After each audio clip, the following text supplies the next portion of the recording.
Bright Tuty. Every student matters. Let us move on to the discussion of its back exercises.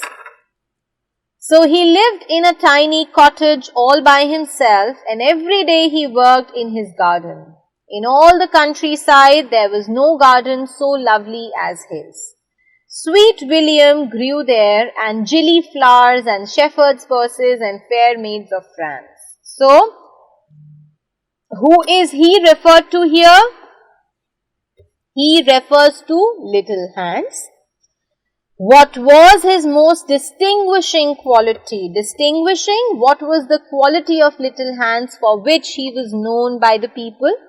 For his good nature, for his round and good-humoured face, and for being so kind, he was known by the people. Who was supposedly his best friend? So his best friend was the miller. Lots of people act well, answered the miller, but very few people talk well, which shows that talking is much the more difficult thing of the two, and much the finer thing also.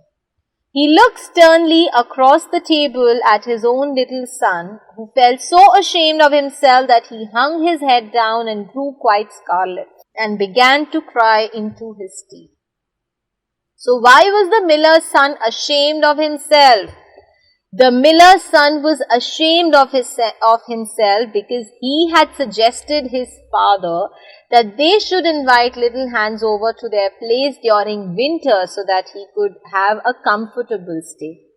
But his father scolded him on account of the fact that if Little Hans will come to their place, he will get jealous when he will see the comfortable house they live in.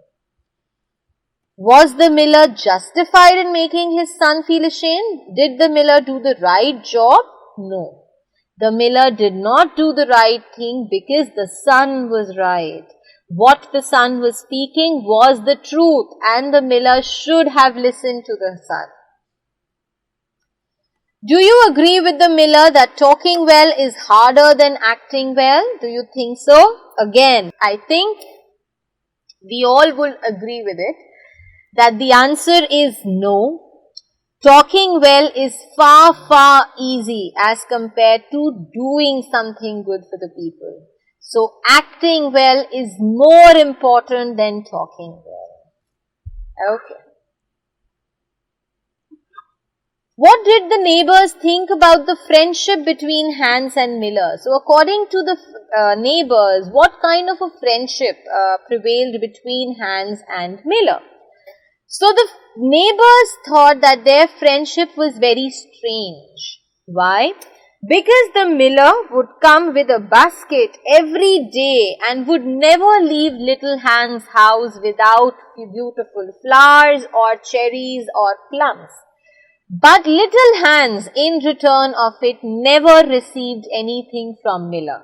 The only thing the miller gave him was beautiful words of friendship. But he never did anything. He never acted to show that they, they meant well for each other. How did Hans die? Was this just? Was this fair, the way Hans died? Now, how did Hans die? As I told you, and I recapitulated the same for you in the summary also. So Hans died when he was told by the miller to call the doctor, as his son had fallen off the ladder. Little Hans had to go on foot to call the doctor in a very dark and stormy night. He reached the doctor's place, and while he was coming back, the doctor was on his horse and he could not follow the doctor. He was way behind the doctor. He lost his way, he entered a moor, and he fell down in a deep hole. He drowned and he died. Do you think his death was justified? No, absolutely not, because Little Hans was a wonderful person who was only helping his friend. It was the miller's fault because of which Little Hans died, and therefore he just did not need to die at that place. Okay. Why was it difficult for Hans to say no to the miller? Why do you think was it so difficult for little Hans to say no to the miller? So it was difficult for little Hans to say no to the miller because he was a kind-hearted person. He was a humble person. Moreover, he considered Miller to be his true friend. The miller always talked very highly. He preached a lot. He spoke wonderful words about friendship. And this had made Hans believe that Miller was a wonderful person. On the top of it, the miller had also obliged our little Hans with the fact that he was going to give him his wheelbarrow.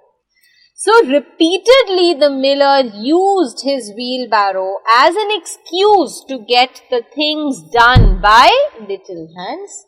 And little Hans just could not say no because he knew that if the miller was giving him the wheelbarrow, then he obviously deserved to do something in return of it. Okay.